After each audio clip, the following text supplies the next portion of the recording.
साथियों, आप सभी का स्वागत और अभिनंदन है हमारे छोटे से परिवार 7-Eleven स्टडी यूट्यूब चैनल में। और आप सभी को पता है कि हमारे इस चैनल पर आपकी तैयारी को मजबूत करने के लिए जो कि राजस्थान जीके के जो कि आरपीएससी द्वारा जो लिए गए पुराने पेपर और आरएसएसबी बोर्ड द्वारा लिए गए पुराने पेपर आपको हल करवाया जाता है, जिससे कि आपकी तैयारी मजबूत हो सके, आपको पेपर का पैटर्न पता चल सके और एग्जामिनर जो कि वर्तमान में किस तरह से कौन से टॉपिक से ज़्यादा सवाल बना रहा, तो आपको एक आइडिया लग सके।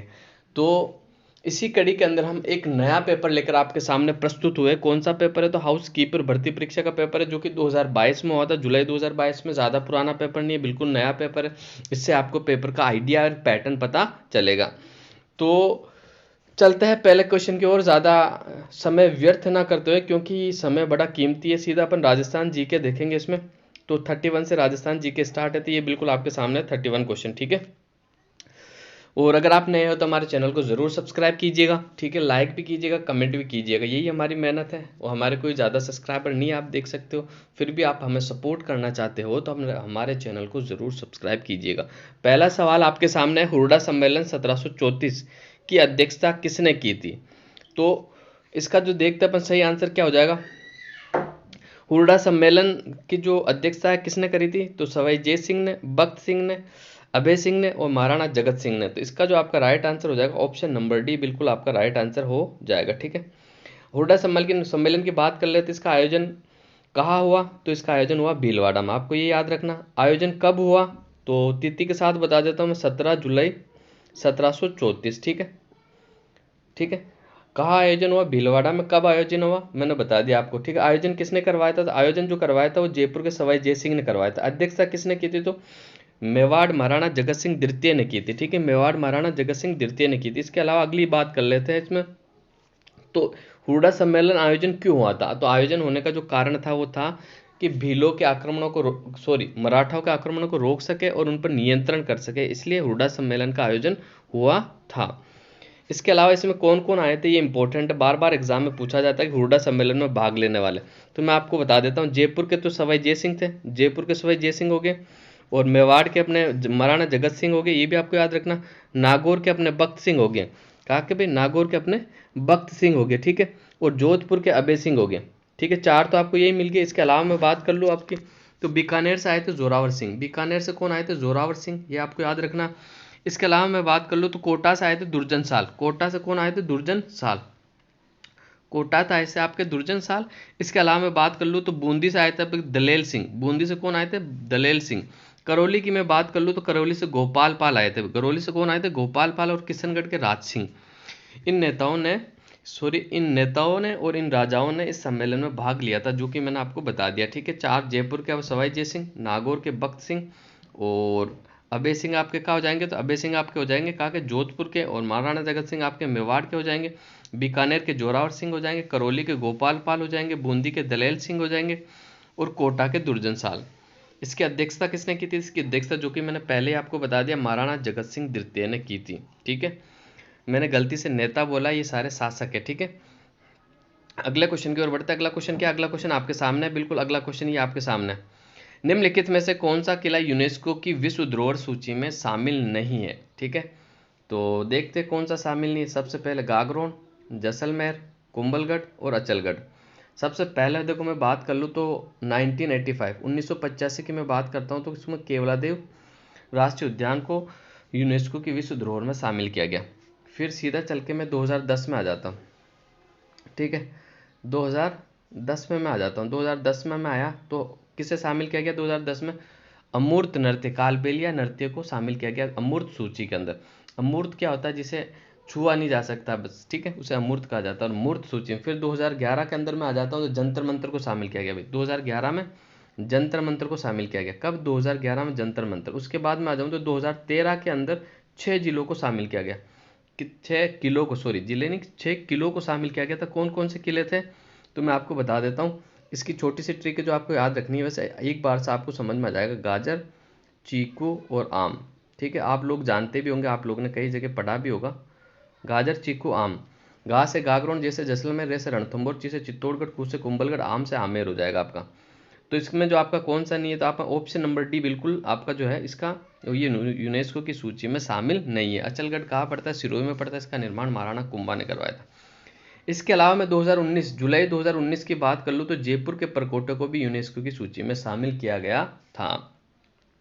अगले क्वेश्चन की बात कर लेते हैं। जयपुर के किस शासक ने ब्रज नीति की उपनाम से कविताएं की रचना की थी? तो इसका जो राइट आंसर हो जाएगा ऑप्शन नंबर ए बिल्कुल आपका राइट आंसर हो जाएगा, प्रताप सिंह ने। इसके अलावा देखो एक उपाधि ब्रजराज, ब्रजराज की उपाधि किसकी थी? तो बदन सिंह की थी भी। और ब्रज नीति की जो उपाधि थी वो सवाई प्रताप सिंह की थी। सवाई प्रताप सिंह ने हवा महल का निर्माण कब करवाया था? 1799 में करवाया था। ठीक है, कब करवाया था? 1799। हवा महल के जो वास्तुकार कौन है? लालचंद उस्ता। कौन है भाई? लालचंद उस्ता। कर्नल जेम्स टोड ने कर्सन के मुकुट के समान बताया किसे? हवा महल को। ठीक है, हवा महल कितना मंजिला ये आपको याद रखना है। तो हवा महल जो है 5 मंजिला। कितना मंजिला हवा महल? 5 मंजिला, ये आपको याद रखना। सबसे पहले ऊपर ही ऊपर जो टॉप है वो हवा है, हवा महल। ठीक है, ऊपर 5वीं मंजिल का नाम क्या? हवा महल। पहली मंजिल का नाम क्या? शरद महल। कौन सा? शरद महल। ठीक है, बीच वाली मंजिल का नाम क्या? तो विचित्र महल। कौन सी हो जाएगी? विचित्र महल। और इसके बाद जो चौथी मंजिल इसका नाम क्या हो जाएगा? प्रकाश महल। क्या हो जाएगा? प्रकाश महल। और दूसरी मंजिल का नाम हो जाएगा रतन महल। ठीक है, रतन महल। तो मैंने आपको बता दिया, पहली शरद हो जाएगी, दूसरी रतन मंजिल हो जाएगी, तीसरी जो मंजिल है वो विचित्र हो जाएगी, चौथी मंजिल प्रकाश, 5वीं मंजिल हवा। तो ये आपको याद रखना है। नेक्स्ट आगे बढ़ते हैं अगले क्वेश्चन की ओर। निम्नलिखित में से प्रख्यात चरी नृत्यांगना कौन है? तो इसका जो राइट आंसर हो जाएगा ऑप्शन नंबर बी आपका बिल्कुल राइट आंसर हो जाएगा, फल्गु बाई। ठीक है, जो कि प्रसिद्ध चरी नृत्यांगना है। चरी नृत्यांगना कौन करते हैं? तो चरी नृत्यांगना जो कि गुज्जर संप्रदाय की महिलाएं करती है, ये महिला प्रधान नृत्य है। इसके अलावा एक और चरी नृत्य की प्रसिद्ध कलाकार है, उसका नाम है सुनीता रावत। क्या नाम है भाई? सुनीता रावत। आपको याद रखना है ये नाम भी। ठीक है, और इसके अंदर क्या होता है? एक मटके को अपने सिर के ऊपर रख के उसमें रुई का बिनोला जला के फिर नृत्य किया जाता है। इसके अलावा आप जानते हो मांगे बाई भी प्रसिद्ध नृत्यांगना। कौन से नृत्य की है? तेरा ताले नृत्य की प्रसिद्ध नृत्यांगना है मांगे बाई। ठीक है, गुलाबो जो कि कालबेलिया नृत्य की प्रसिद्ध नृत्यांगना है। ये भी आपको याद रखना। गुलाबो को 2016 के अंदर पद्मश्री पुरस्कार भी दिया गया है। अगले क्वेश्चन की ओर बढ़ते। अगला क्वेश्चन क्या है? राजस्थान में स्त्री परिधान पोमचा कहा जाता है? पीला, कवरजोड़, कटकी और फेटिया। तो इसका जो राइट आंसर हो जाएगा ऑप्शन नंबर ए आपका बिल्कुल राइट आंसर हो जाएगा। ठीक है, एक होता है, देखो मैं बताता हूँ, एक होता है पीला पोमचा, एक होता है गुलाबी पोमचा, एक होता है आपका चीड़ का पोमचा। ठीक है, आपको याद रखना। पीला जो पोमचा होता है ये पुत्र के जन्म पर जो महिलाएं ओढ़ती है, जबकि गुलाबी जो पोमचा होता है स्त्री जब पुत्री का जन्म होता है तब महिलाएं पहनती है। ठीक है, ओढ़ती है। ठीक है, ये ओढ़नी है पोमचा। पोमचा का एक ओढ़नी का प्रकार है, जबकि चीड़ का जो पोमचा है वो विशेषकर हाड़ौती की महिलाएं ओढ़ती है। तो ये तथ्य भी आपको याद रखना। इसके अलावा मैं बता दूं पोमचा का वर्णन कहाँ मिलता है आपको? तो पोमचा का जो वर्णन मिलता है वो मलिक मोहम्मद जायसी का जो ग्रंथ है ना पद्मावत, उसके अंदर आपको पोमचा का वर्णन मिलेगा। नेक्स्ट अगले क्वेश्चन की बात कर लेते हैं। राजस्थान केसरी समाचार पत्र का प्रकाशन किसने प्रारंभ किया था? ये आपको बताना। तो बहुत अच्छा सवाल है, देखते हैं किसने प्रकाशन किया था इसका। देखो मैं बता देता हूँ। सबसे पहले राजस्थान केसरी की अपन बात कर लेते हैं। तो राजस्थान केसरी जो है ये वर्धा से विजय सिंह पथिक द्वारा शुरू किया गया था, एक राजनीतिक साप्ताहिक समाचार पत्र था। ठीक है, तो इसका जो राइट आंसर हो जाएगा ऑप्शन नंबर ए आपका बिल्कुल राइट आंसर हो जाएगा। ठीक है, इसके अलावा मैं बात कर लूँ अपना नवीन राजस्थान। तो ये भी विजय सिंह पथिक द्वारा 1921 में अजमेर से नवीन राजस्थान नामक समाचार पत्र का प्रकाशन आरंभ हुआ। कुछ समय बाद नवीन राजस्थान पर रोक लग गई, तो इसी अखबार का नाम बदल के 1923 के अंदर क्या कर दिया गया?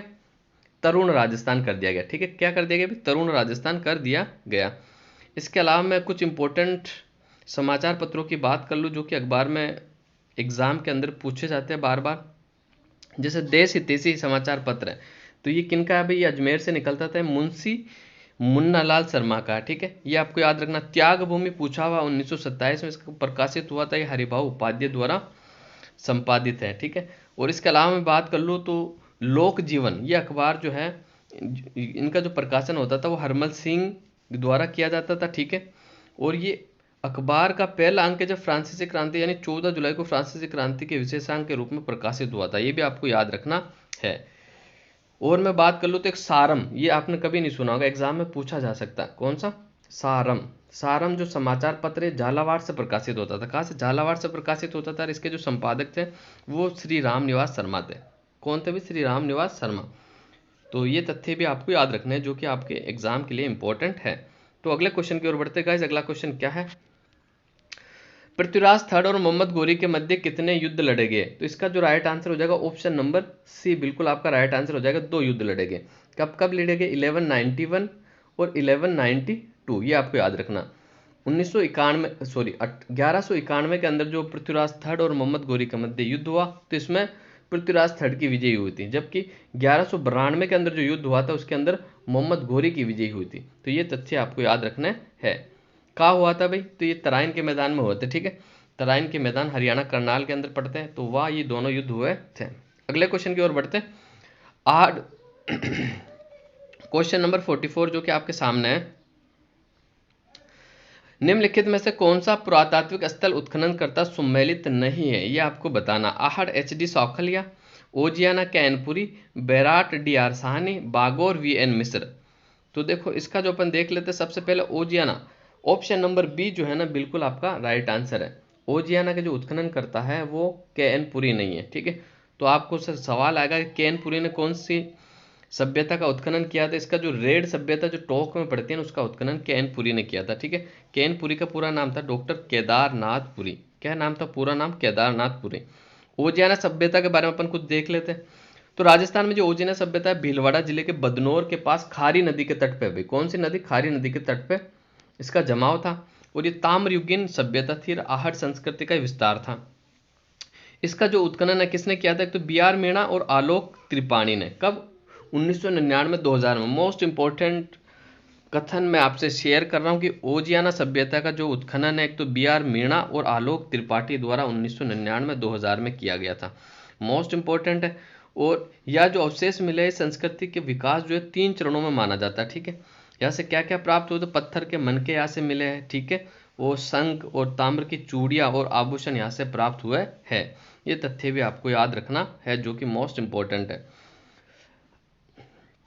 अगले तथ्य की ओर बढ़ जाते हैं। तो मैं थोड़ी कैनपुरी जो कि रेड सभ्यता जो कि टोक में मिली थी उसकी बात भी कर लेता हूँ मैं। रेड सभ्यता जो कि टेक में, ये कौन सी कहाँ मिली थी? टोक की निवाई तहसील में मिली थी। कौन सी नदी के किनारे बसी हुई थी? तो ये ढील नदी के किनारे बसी हुई थी। मोस्ट इंपॉर्टेंट है, कभी एग्जाम में पूछा जा सकता है कि रेड सभ्यता जो कि टोक की है कौन सी नदी के किनारे तट पे मिली थी? तो ढील नदी के किनारे। ठीक है, इसका जो उत्खनन किया था दयाराम साहनी ने किया था। अंतिम रूप से जो किया था वो कैनपुरी ने किया था। ठीक है, ये आपको याद रखना। और रेड सभ्यता से देखो 3075 आहत मुद्राएं प्राप्त हुई और 300 मालव जनपद के सिक्के यहाँ से प्राप्त हुए। रेड सभ्यता से यूनानी शासक जो है उसका अपोलोडोरस का सिक्का भी यहाँ से प्राप्त हुआ जो कि एग्जाम में पूछा जा चुका है। अगले क्वेश्चन की ओर बढ़ते हैं। लोक देवता गोगाजी किस शासक के समकालीन थे? तो इसका जो अपना राइट आंसर हो जाएगा बिल्कुल Mahmud Ghaznavi. Option number C आपका बिल्कुल राइट आंसर हो जाएगा। ठीक है, गोगा जी का जन्म कहाँ हुआ? तो गोगा जी का जो जन्म हुआ कहाँ हुआ भाई? ददेरवा चूरू के अंदर गोगा जी का जन्म हुआ। कहाँ हुआ? ददेरवा चूरू में। गोगा मेडी कहाँ बनी हुई है? तो नौहर हनुमानगढ़ के अंदर गोगा मेडी बनी हुई है। इनका मेला कब लगता है? तो भाद्रपद कृष्ण नवमी को गोगा जी का मेला लगता है। ये तथ्य भी आपको याद रखना, मोस्ट इंपॉर्टेंट मैंने आपको बता दिया है। राजस्थान में सीतावाड़ी का मेला कहाँ आयोजित होता है?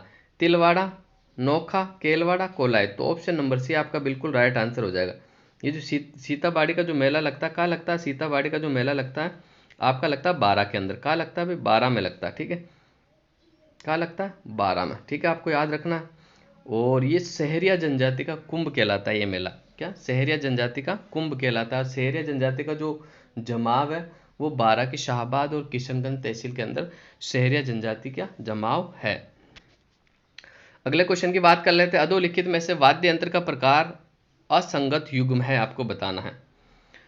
तो तत्व वाद्य यंत्र एकतारा बिल्कुल सही है। सुशीर वाद्य यंत्र अलगोजा बिल्कुल सही है। गण वाद्य यंत्र खड़ताल बिल्कुल सही। अवनद वाद्य यंत्र जंतर। तो ऑप्शन नंबर डी आपका बिल्कुल सही आंसर हो जाएगा कि जंतर जो एक तत्व वाद्य यंत्र है जो कि तारों से बना हुआ। ठीक है, तार से बजाया जाता है। गण वाद्य जो कि धातु से बना हुआ था। सुशीर वाद्य जो फूंक दे के बजाया जाता है।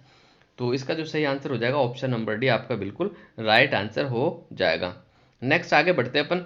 नेजा जम्मा रिखिया किस स्थानीय लोक देवता से संबंधित है? तो इसका जो आपका राइट आंसर हो जाएगा रामदेव जी, मल्लीनाथ जी, कल्ला जी, रूपनाथ जी। तो ऑप्शन नंबर ए आपका बिल्कुल राइट आंसर हो जाएगा। नेजा जो कि रामदेव जी की ध्वजा होती है, नेजा क्या होती है भाई, रामदेव जी की जो ध्वजा होती है उसे नेजा के नाम से जाना जाता है, ठीक है। और जम्मा की बात कर लो तो जम्मा क्या होता है, ये रात्रि जागरण को जम्मा कहा जाता है। रिखिया जो होते हैं, मेघवाल जाति के जो भक्त होते हैं उन्हें रिखिया के नाम से जाना जाता है। अगले क्वेश्चन की ओर बढ़ जाते हैं। कर्क रेखा नहीं गुजरती है, आपको बताना कहाँ से नहीं गुजरती है, ठीक है। तो इसका जो आपका राइट आंसर हो जाएगा पश्चिम बंगाल, गुजरात, मध्य प्रदेश, उड़ीसा। तो उड़ीसा से नहीं गुजरती, ठीक है। इसकी एक छोटी सी ट्रिक मैं आपको बता देता हूँ जो आपको याद रखनी है हमेशा से, ठीक है। गुराम, गुराम, छजा पब, गुराम छजा पब, छजा पब, त्रिमी, क्या हो जाएगा, त्रिमी। गुजरात, राजस्थान, मध्य प्रदेश, छत्तीसगढ़, झारखंड। पब यानी पश्चिम बंगाल, त्रि यानी त्रिपुरा, मी यानी मिजोरम। तो ये कर्क रेखा जो है इन इन राज्यों से गुजरती है। तो आपका जो राइट आंसर हो जाएगा ऑप्शन नंबर डी आपका बिल्कुल राइट आंसर हो जाएगा। कर्क रेखा की मैं राजस्थान में बात कर लूँ तो राजस्थान के डूंगरपुर को छूती है, बांसवाड़ा के बिल्कुल मध्य से गुजरती है। ये तथ्य भी आपको याद रखना। अगले क्वेश्चन की ओर बढ़ते हैं। निम्नलिखित में से किस जिले में अंतर्राष्ट्रीय और अंतर्राज्यीय सीमा दोनों है, ये आपको बताना। तो देखो पहले राजस्थान का मैप बना लेते, ये राजस्थान का मैप बना लिया मैंने। यह आपका पड़ता है क्या, गंगानगर, और यह आपका पड़ता है बाड़मेर, ठीक है। तो देखो गंगानगर जो कि अंतर्राज्यीय सीमा भी बनाता है, ठीक है, पंजाब से भी टच होता, पाकिस्तान से भी टच होता। बाड़मेर की मैं बात कर लूँ तो पाकिस्तान से भी टच होता और गुजरात से भी टच होता। तो इसका जो राइट आंसर हो जाएगा ऑप्शन नंबर बी। गंगानगर तो इसमें है नहीं और बाड़मेर आपको दिया हुआ, तो ऑप्शन नंबर बी आपका बिल्कुल राइट आंसर हो जाएगा। अगले क्वेश्चन की ओर बढ़ते हैं। सोरसेन घास के मैदान किस जिले में स्थित है। तो सोरसेन जो घास के मैदान स्थित है वो 12 के अंदर स्थित है। कहाँ स्थित है भाई, सोरसेन घास के मैदान जो कि 12 में स्थित है या गोडावण पाया जाता है, जो कि राजस्थान का राज्य पक्षी है। ये आपको याद रखना है, ठीक है। नेक्स्ट आगे बढ़ जाता है अगले क्वेश्चन की ओर।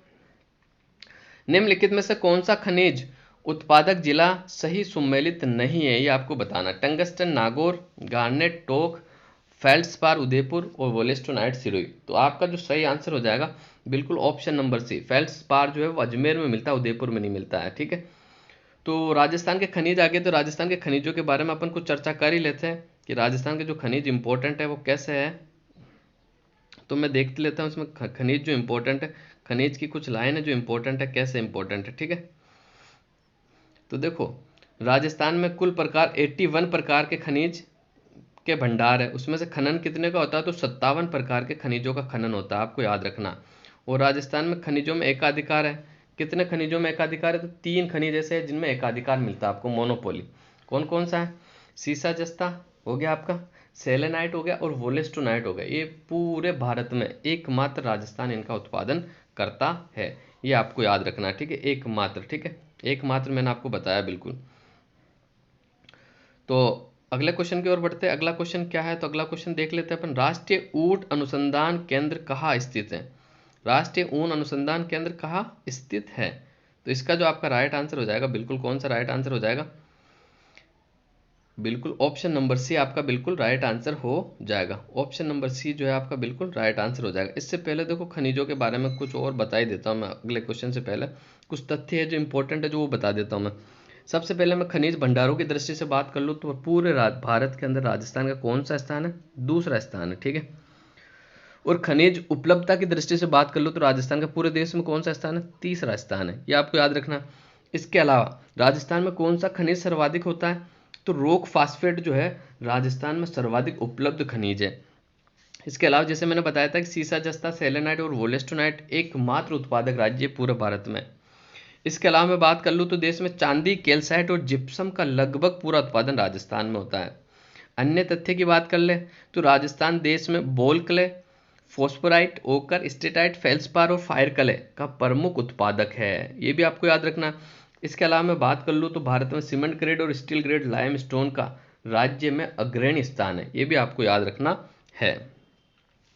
इसके अलावा मैं बात कर लूँ कि राजस्थान में कुछ ऐसे खनिज जिसमें हमें लगभग एकाधिकार प्राप्त है, जैसे संगमरमर हो गया, सीसा जस्ता, चांदी, wollastonite, jasper, fluoride, gypsum, asbestos, rock phosphate, tungsten और तांबा, इनके अंदर राजस्थान को एकाधिकार प्राप्त है। तो अगले क्वेश्चन की ओर बढ़ जाते हैं। अगला क्वेश्चन क्या है, तो अगला क्वेश्चन अपना जैसे कि मैंने बता दिया था आपको कि राष्ट्रीय ऊंट अनुसंधान केंद्र कहाँ स्थित है। तो इसका जो राइट आंसर हो जाएगा आपका, कौन सा राइट आंसर हो जाएगा? बाड़मेर, नागौर, बीकानेर, जैसलमेर। तो ऑप्शन नंबर सी आपका है जो बिल्कुल राइट आंसर हो जाएगा कि राष्ट्रीय ऊंट अनुसंधान केंद्र का है तो बीकानेर में। और इसके अलावा मैं बात कर लूँ तो घोड़ा अनुसंधान केंद्र स्थित का है तो घोड़ा अनुसंधान केंद्र भी बीकानेर के अंदर है, जोड़बीड़ बीकानेर में, ये भी आपको याद रखना है। इसके अलावा मैं बात कर लूँ और तथ्यों की मैं बात कर लूँ तो भेड़ अनुसंधान केंद्र, राष्ट्रीय भेड़ अनुसंधान केंद्र जो है अविकानगर टोंक में पड़ता है। कहाँ पड़ता है भाई? अविकानगर टोंक में पड़ता है।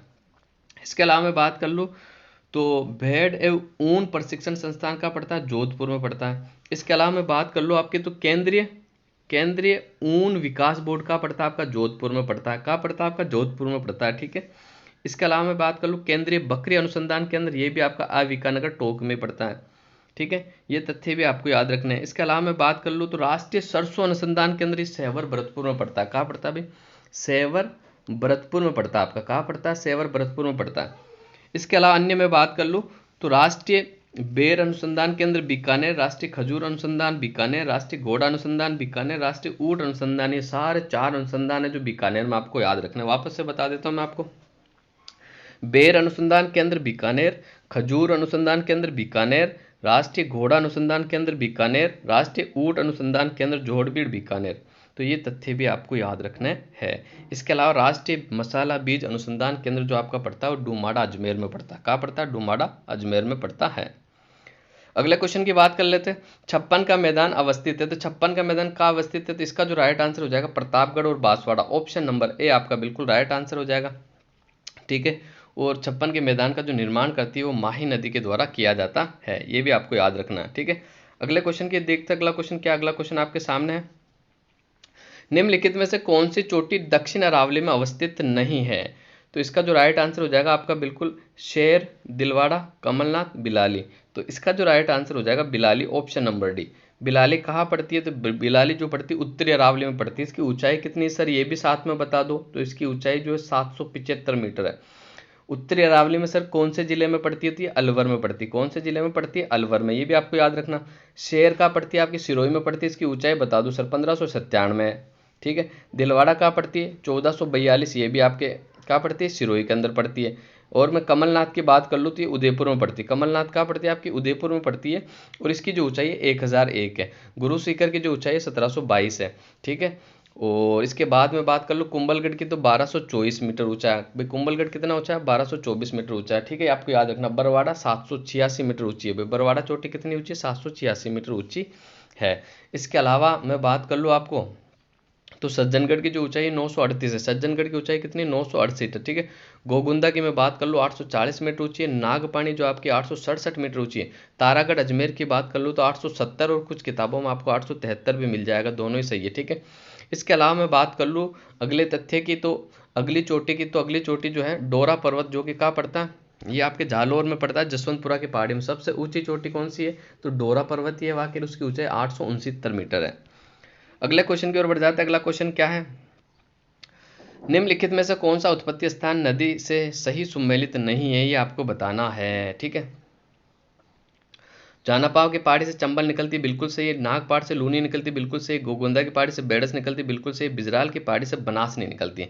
बनास कहाँ से निकलती सर, ये बता दीजिए। तो बनास जो निकलती है राजसमंद की खमनोर की पहाड़ियों से निकलती है। कहाँ से निकलती है? राजसमंद की खमनोर की पहाड़ियों से। सबसे सर बिजराल की पहाड़ी से कौन सी नदी निकलती है? तो बिजराल की पहाड़ी से जो नदी निकलती है वो खारी नदी निकलती है। कौन सी नदी निकलती है? खारी नदी का उद्गम स्थल है बिजराल की पहाड़ियाँ, ठीक है। ये आपको याद रखना है। अगले क्वेश्चन की ओर बढ़ जाते हैं। अगला क्वेश्चन क्या है? तो अगला क्वेश्चन जैसा कि आपके सामने बड़ा शानदार क्वेश्चन है। निम्नलिखित में से कौन सा संरक्षण रिजर्व जिला या जिले से सही सुमेलित नहीं है? ये आपको बताना है। तो मैं बता देता हूं आपको। बीड़, झुंझुनू, रोटू, नागौर, सुंदामाता, जालोर, सिराई और गोगेलाव बीकानेर। तो ऑप्शन नंबर डी बिल्कुल आपका सुमेलित नहीं। क्यों सुमेलित नहीं? गोगेलाव आपका बीकानेर में नहीं पड़ता। कहाँ पड़ता है सर? तो बता दो आप। तो बिल्कुल नागौर में पड़ता है, ये हमने बता दिया।